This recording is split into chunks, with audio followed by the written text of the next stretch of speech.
There's a secret that most people never think about. A place that silently decides how much your savings are worth, how expensive your next meal will be, and even how long your dreams can survive.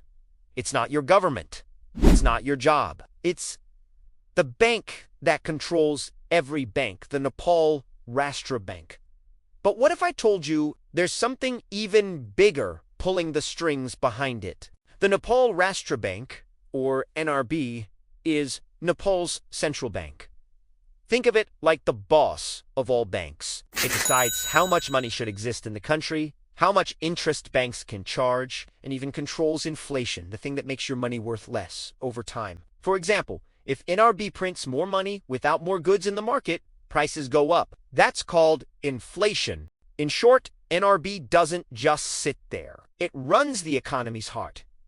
NRB doesn't work alone. International organizations like the IMF and the World Bank influence decisions. When Nepal borrows money or gets aid, these organizations can suggest or demand policies like cutting interest rates, reforming taxes, or changing lending rules. These decisions affect the everyday lives of millions of Nepalis, from the price of your lunch to your parents' salaries. Sometimes, policies are not made for people. They're made for numbers.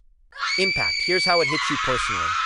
When the rupee weakens, imported goods like electronics and textbooks become more expensive. Salaries lose value because prices rise faster than wages. Rich people can invest in assets that grow with inflation, while ordinary citizens just survive. Every policy decision made by NRB or international organizations ripples into your daily life in invisible forces. NRB itself isn't evil, it's doing its job, but it's caught in a game bigger than Nepal. Decisions by countries, corporations, and financial institutions affect Nepal's policies. Borrowing money isn't free. It comes with conditions, reforms, interest rate changes, and economic rules that slowly tighten the strings around our economy.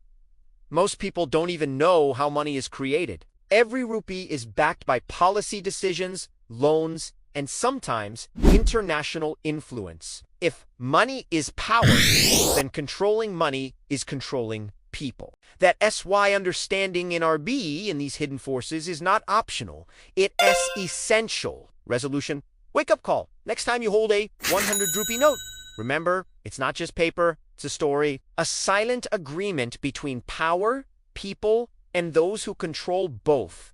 Why does this matter? Because these decisions affect your life in ways most people don't see: your cost of living, your education opportunities, the value of your savings, the gap between rich and poor. Understanding this helps you see the real system behind the prices, taxes, loans, and salaries. It shows who really benefits and who gets left behind. The question is not just what's wrong with Nepal's economy. The question is who really benefits, and how can we make it work for us too?